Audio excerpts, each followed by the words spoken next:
بسم اللہ الرحمن الرحیم نحمدہ ونصلی ونسلم علی رسولہ الکریم اما بعد۔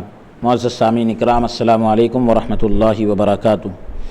مولانا سید محمد عبدالواسع حسینی چشتی بخاری امان اللہ نورانی کی جانب سے محدث دکن ابو الحسنات حضرت سید عبداللہ شاہ صاحب نقشبندی علیہ رحمہ کی لکھی ہوئی کتاب المحبت کا سلسلہ وار درس جاری ہے، اور اس میں اللہ تبارک و تعالیٰ کن لوگوں کو پسند فرماتا ہے اور کن لوگوں کو پسند نہیں کرتا، یہ ساری گفتگو قرآن کریم کی آیات کی روشنی میں چل رہی تھی۔ تو اللہ تعالیٰ جن لوگوں سے محبت کرتا ہے اس کو ان اللہ یحب جہاں جہاں قرآن میں آیا ہے وہاں سے ذکر کر رہے ہیں۔ تو آج کی جو آیت ہے ان اللہ یحب المقسطین، پہلی آیت ہے، بسم اللہ الرحمن الرحیم، ان اللہ یحب المقسطین، خدا کو انصاف کرنے والوں سے محبت ہے، حقانی۔ فائدہ، اس آیت میں عدل کی مدح ہے، یعنی تعریف ہے۔ عدل سے انسان اللہ تعالیٰ کا محبوب بن جاتا ہے، اللہ تعالیٰ اس سے محبت کرتا ہے جو عدل کرتا ہے۔ روح البیان، ان اللہ یحب الذین یقاتلون فی سبیلہ صفا کأنہم بنیان مرصوص، بے شک اللہ تعالیٰ ان کو دوست رکھتا ہے جو اللہ کی راہ میں صفیں باندھ کر لڑتے ہیں، ایسی صفیں جو سیسا پلائی دیواریں ہیں۔ خلاصۃ التفاسیر۔ فائدہ، مجموعہ دلالت نص سے غایت درجے کی ثابت قدمی و دلاوری اور حسن نظم، اچھا انتظام اور اتباع امر امیر، یعنی امیر کے حکم کی پیروی سے دشمن کا مقابلہ مستفاد ہے، یعنی دشمن کے مقابلے کا فائدہ ملتا ہے اس سے۔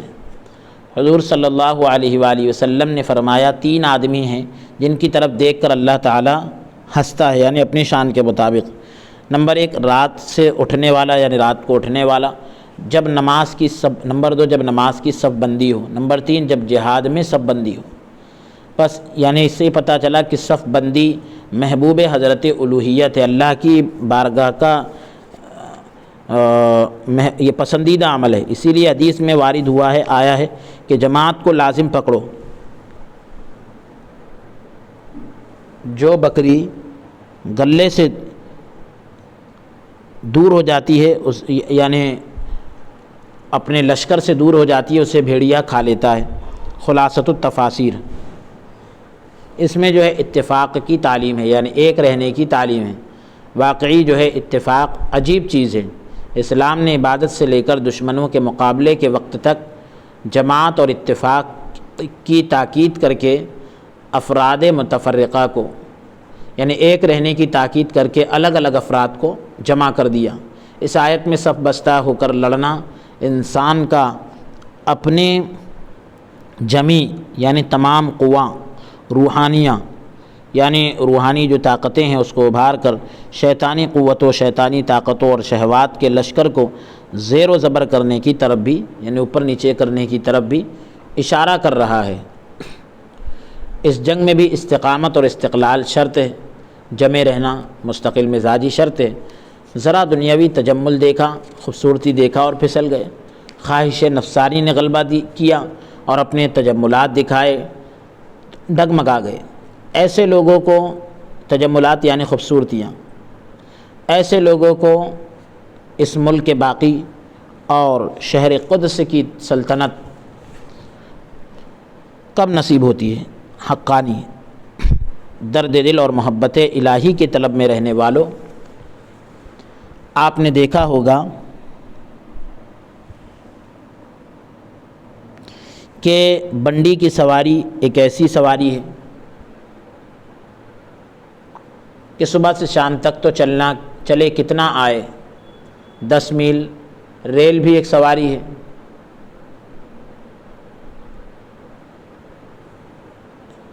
اتنی دیر میں 200 میل نکل گئی، یعنی جو بیل گاڑی وغیرہ ہوتی ہے، بنڈی کی سواری یعنی آگے جانور ہوتا ہے، تو اب ایسی سواری ہے صبح سے شام تک چلے تو 10 میل۔ اب ریل بھی ایک سواری ہے، اتنی دیر میں 200 میل نکل گئی۔ اب دیکھنا چاہیے کہ ریل اور بنڈی کی چال میں اس قدر جو فرق ہے اس کا سبب کیا ہے؟ آخر ریل میں وہ چیز کیا ہے جس نے اس کی چال کو اس درجے تک پہنچا دیا، اتنا اونچا پہنچا دیا؟ دونوں کی چال میں فرق ہونے کا سبب یہی ہے کہ ریل میں مشین لگی ہوئی ہے، اسی نے اس کو ہوا بنا رکھا ہے، یعنی وہ ہواؤں سے باتیں کر رہی ہے، اتنی فاسٹ چل رہی ہے۔ اگر بنڈی میں بھی ویسی ہی مشین لگا دیں تو اس میں بھی وہی بات پیدا ہو جائے۔ اگر کوئی نادان ایسا ہو کہ اس کو ریل عطا کی گئی ہو جس میں انجن بھی ہے اور سامان آگ بھی موجود ہے، مگر صرف آگ ڈالنے اور مشین چلانے کی دیر ہے، بڑی حسرت ہے، بڑا افسوس ہے بھئی۔ مطلب یہ آج کل جو ہے انجن اور بجلی سے ریل چلتی ہے تو یہ سارا سامان اس میں موجود ہے، صرف آگ ڈالنے اور مشین چلانے کی دیر ہے۔ بڑی حسرت ہے اس پر کہ جو مشین بیکار رکھے اور اس سے کام نہ لے، بڑا افسوس ہے اس پر۔ ایسا ہی جانور بھی اللہ تعالیٰ کے مقرب بننا چاہتے ہیں اور انسان بھی۔ جانوروں میں وہ مشین نہیں ہے اس لیے وہ وہیں کے وہیں ہیں، اور انسان میں وہ مشین لگی ہوئی ہے جس سے سینکڑوں میل اللہ کے مقرب بننے کا راستہ طے ہو جاتا ہے۔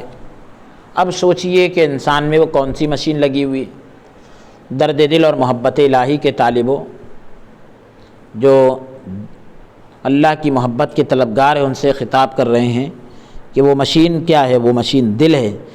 اسی سے منٹوں میں سینکڑوں میل راستہ طے ہوتا ہے جو جانوروں میں اور دوسری مخلوقات میں نہیں۔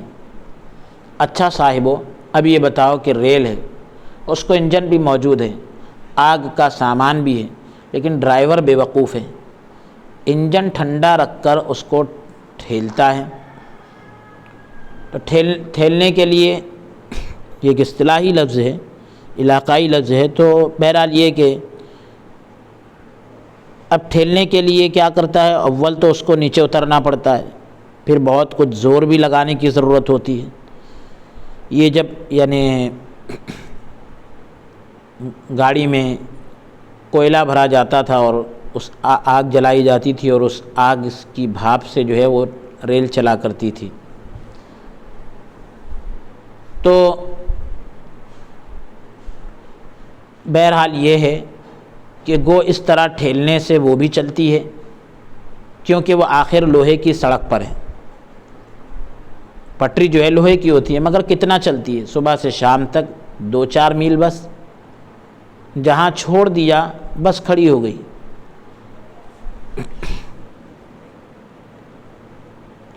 جہاں چھوڑ دیا بس کھڑی ہو گئی، اگر فوراً نہیں تو کچھ دور اور چل کر صحیح، یعنی زیادہ وہ اگر اس کو ٹھنڈا ہونے نہیں دیا تو اور 2-4 میل چل جائے گی۔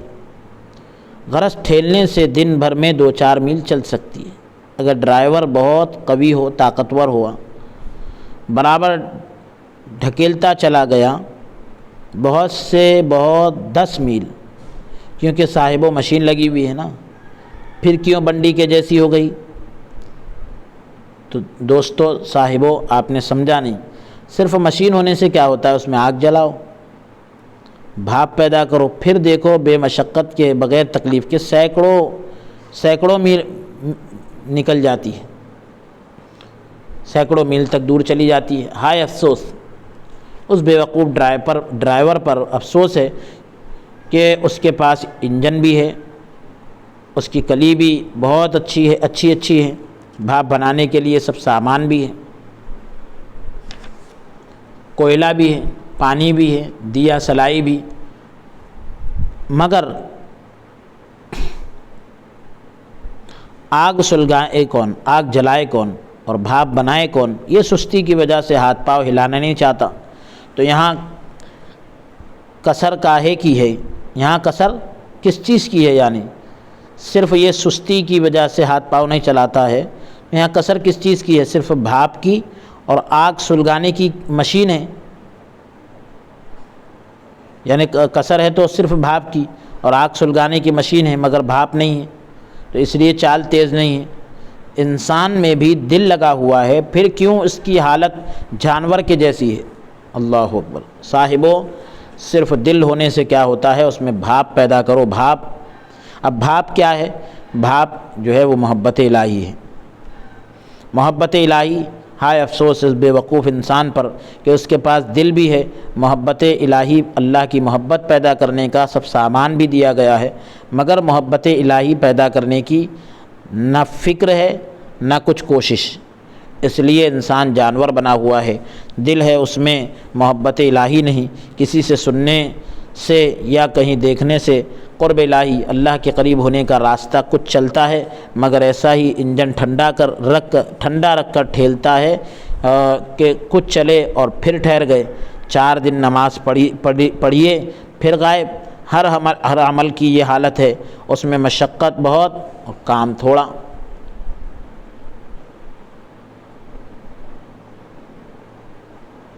محبت الہی ہونے کے بعد، اللہ کی محبت ہونے کے بعد بہت کام کرتا ہے، مگر مشقت یعنی تکلیف کچھ معلوم نہیں ہوتی، تکلیف کا پتہ نہیں چلتا۔ اب ایک اور بات دیکھنے کی ہے کہ انجن سلگا ہوا ہے، بھاپ بن رہی ہے، مگر پہیے توڑ کر رکھ دیے ہیں۔ بھاپ کا نہ ہونا اتنا مضر یعنی اتنا نقصان والا نہیں تھا جتنا بھاپ کا ہونا غضب ہے۔ آپ نے سنا ہوگا کہ ریل جو ہے بھاپ کے زور میں چلی جا رہی تھی کہ پہیے جو ہے لائن سے اتر گئے، تو بھاپ کی یہ برکت ہوئی کہ پہیے زمین کے اندر گھس گئے، پرزے ٹکڑے ہو گئے، ڈرائیور اور سواریاں سب ہلاک ہو گئی۔ ایک قیامت برپا ہو گئی تو جو ریل میں بھاپ تو پیدا کر لی اور لائن سے ہٹا کر پہیے توڑ دی، وہ بہت خطرناک ہے۔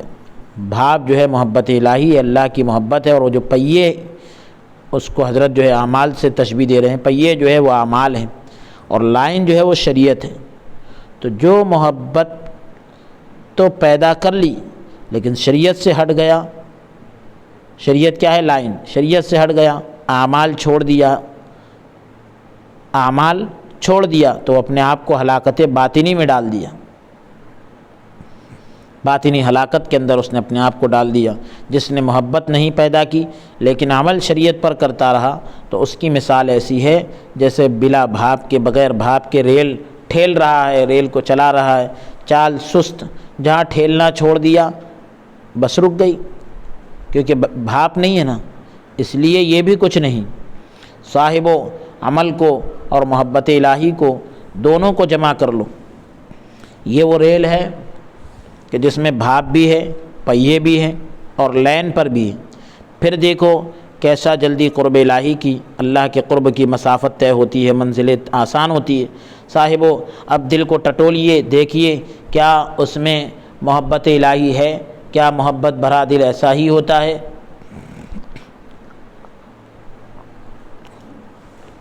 جو ہمارے پہلو میں ہے، اگر نہیں ہے یعنی ٹٹول کر دیکھو، اگر نہیں ہے تو اٹھو، ہمت کرو، محبت الہی حاصل کرنے کی کوشش کرو۔ جہاں ہم دنیا کے ذرا سے کاموں میں مشقت اٹھاتے ہیں، تکلیفیں اٹھاتے ہیں، خدا کے لیے بھی تو ذرا مشقت اٹھائیے۔ جب دنیا بے مشقت نہیں ملتی، بغیر تکلیف کے نہیں ملتی، تو خدا بے مشقت یعنی بغیر تکلیف کے کیسے مل جائے گا؟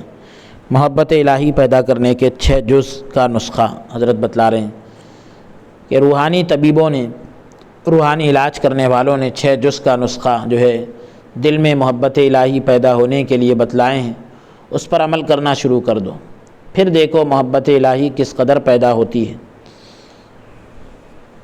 اور قرب الہی کا راستہ کس تیزی سے طے ہوتا ہے، کتنی جلدی طے ہوتا ہے۔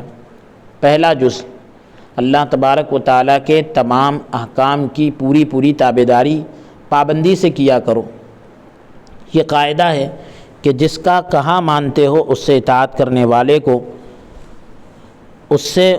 یعنی جس کا کہاں مانتے ہو اس سے جو ہے اس اطاعت کرنے والے کو ضرور محبت پیدا ہوتی اور ترقی کرتی رہتی ہے، یعنی وہ محبت آگے روز بروز ترقی کرتی چلی جاتی ہے۔ دوسرا جز، پہلا جز تو یہ بتائے کہ اللہ کے احکام کی پابندی، دوسرا جز یہ ہے کہ خدا کے دوستوں سے علاقہ یعنی تعلق پیدا کرو، ان کے پاس دنیا کے جھگڑے نہ لے جاؤ، نہ دنیا پوری ہونے کی نیت سے ملو بلکہ اللہ تعالیٰ کی محبت پیدا ہونے کی نیت سے ملو۔ باطنی بیماریوں کا ان سے علاج کراؤ، دل کی بیماریوں کا ان سے علاج کراؤ۔ اسی کو حضرت مولانا روم اس طرح ادا فرمائے ہیں، قال را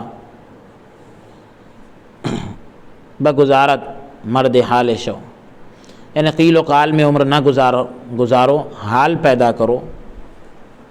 حال کس طرح پیدا ہوتا ہے تو خود ہی فرماتے ہیں کہ پیش مرد کاملے پامال شو، کہ کسی صاحب حال کامل کے یعنی پیر کامل کے قدموں پر پامال ہو جاؤ، فنا ہو جاؤ۔ کہہ رہے ہیں کہ نفس نتوا، کہ پیر کے بغیر نفس نہیں مرتا، اللہ ذل پیر کے بغیر نفس نہیں مرتا۔ اس لیے نفس کش یعنی نفس کو کچلنے والے پیر کے دامن کو مضبوط تھامو، دامن نفس کش را سخت گیر۔ مضبوط تھامنے کا مطلب کیا ہے؟ مضبوط تھامنے کا مطلب یہ ہے کہ ان کے احکام کی اتباع کرو، یعنی ان کے بتائے ہوئے راستے کی پیروی کرو، ان کے کسی بات پر ناک اور بھووں کو نہ چڑھاؤ۔ جیسے اولاد جو ہے بغیر نکاح کے نہیں ہوتی، اسی طرح اللہ کی محبت اور اخلاق کی اصلاح کسی شیخ کامل کے پاس پامال ہوئے بغیر نہیں ہوتی۔ اسی کو فرماتے ہیں، فارسی کا شعر ہے، اس کا ترجمہ سن لے کہ میرے پیارے دل اگر اس سفر کی خواہش رکھتا ہے تو کسی رہبر کا دامن مضبوط پکڑ اور پھر چل، برائے نام مرید ہونے سے یہ راستہ طے نہیں ہوتا۔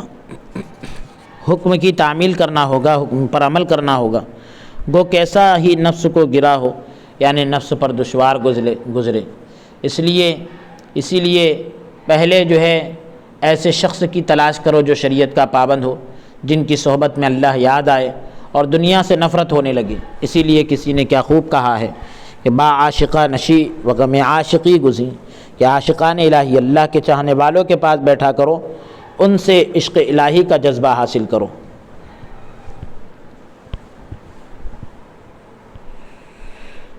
اور کہہ رہے ہیں کہ جو عاشق الہی نہیں ہیں اس کے پاس مت پھٹکو، یعنی جن کے دل میں محبت الہی نہیں ان کی صحبت میں نہ رہو۔ بری صحبت کے اثر سے اگر تم میں کچھ محبت الہی ہو بھی تو وہ بھی نکل جائے گی۔ بری صحبت کے اثر سے اگر کچھ محبت الہی اگر ہوگی بھی تو نکل جائے گی۔ اللہ اکبر۔ شاید یہ خیال ہو کہ پرانے دوست نہیں چھوٹ سکتے، افسوس ہم مرد ہو کر وہ کام نہیں کر سکتے جو 14-15 سال کی لڑکی کر دکھاتی ہے۔ جب تک اس کی شادی نہیں ہوتی ہے تو ماں کا گھر اس کا گھر ہے، ماں باپ کے دوست اس کے دوست ہیں، ماں باپ کے دشمن اس کے دشمن ہیں۔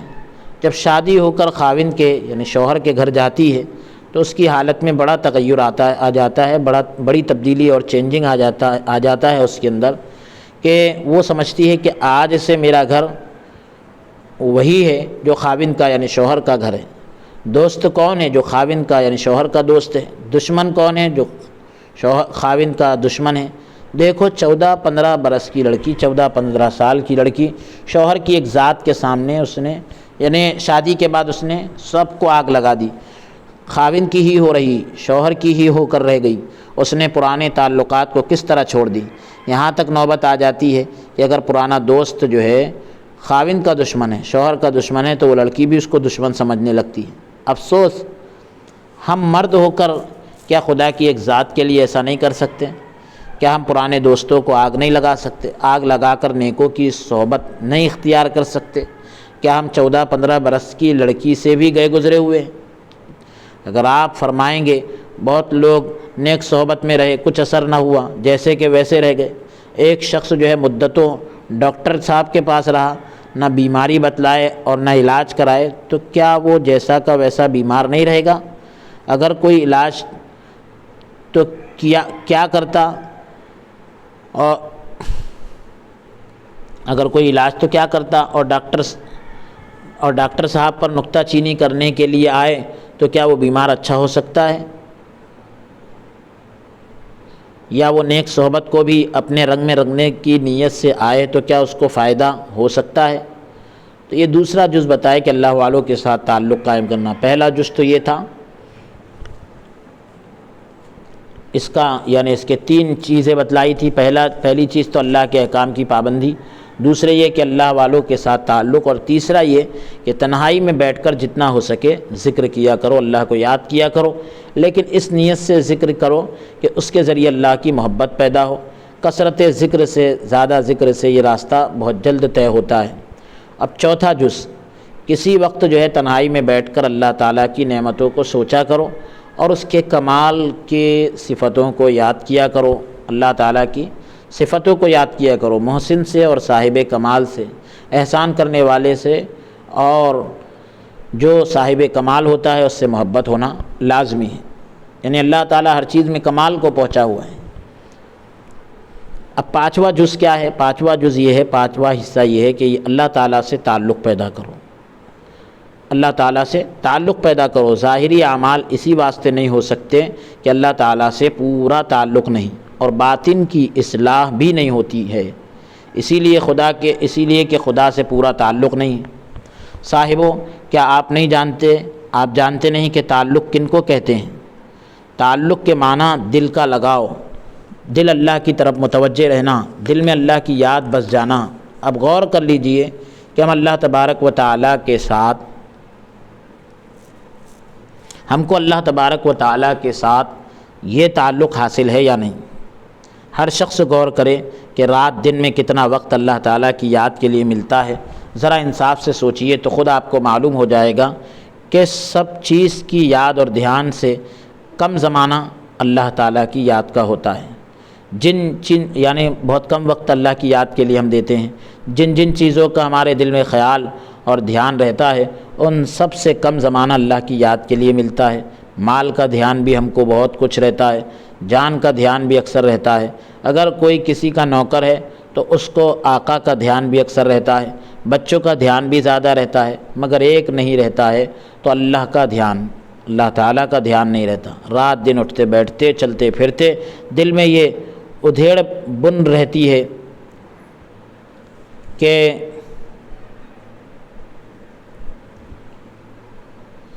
مال یوں کمائیں گے، یعنی یہی خیال رہتا ہے کہ مال اس طرح کمائیں گے، یوں بڑھائیں گے، بچوں کے لیے فلاں چیز لائیں گے، نوکری میں اس طرح کام کریں گے، آقا کو یوں کارگزاری دکھائیں گے، وہ خوش ہوگا، یوں ہماری عزت ہوگی، بیپاریوں اور بیپار کریں گے، کھیت یوں کریں گے، غرض کسی وقت دل اس سے خالی نہیں رہتا۔ آخر یہ کیا ہمارا بیہودہ شغل ہے؟ صاحبوں، نوکری سے اور بیوپار اور کھیتی سے روپیے ملیں گے، لیکن یہ بتلاؤ اس خیال سے کیا ملتا ہے؟ یعنی نوکری سے اور کھیتی سے روپیے ملیں گے، لیکن یہ تو بتاؤ اس خیال سے کیا ملتا ہے؟ اس ادھیر بن سے کتنے روپیے ملتے ہیں؟ اس خیال سے کتنے روپیے ملتے ہیں؟ کچھ بھی نہیں۔ باوجود اس کے ان خیالات سے کوئی خالی نہیں، یعنی خیالات سے پیسے نہیں ملتے، محنت سے ملتے ہیں، اللہ کی طرف سے جو ہے جو کچھ مقرر ہوتا ہے وہ ملتا ہے۔ تو لیکن سب یہی خیال میں ہے۔ اس وقت آپ کو یہ خیال آ رہا ہوگا کہ اگر ہر وقت یاد خدا میں رہے، دنیا کا کام کیسے ہو؟ آخر کھانا پینا رہنا سہنا یہ کام بھی تو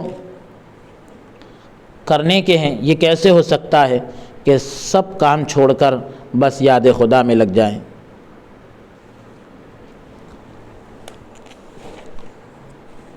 اب حضرت جو ہے دنیا کے کام کیسے کرنا چاہیے اور دنیا کے کام میں کس طرح لگنا چاہیے اور کس طرح دور رہنا چاہیے، یہ ساری تفصیلات حضرت بتائیں گے کہ دنیا میں کیسا رہنا چاہیے اور دنیا کے اندر کیسا مشغلہ ہمارا ہونا چاہیے۔ تو اس کی پوری تفصیلات حضرت ذکر کر رہے ہیں، اور ابھی تک تو یہاں پر کچھ نسخے بتائے ہیں اور اس کے کچھ اجزاء، 5 اجزاء بتائے۔ اب پھر تعلق کس کو کہتے ہیں یہاں تک بتائے، اب آگے دنیا کے اندر کیسے زندگی گزارنا ہے اس کو انشاءاللہ تعالی تفصیل کے ساتھ ذکر کریں گے۔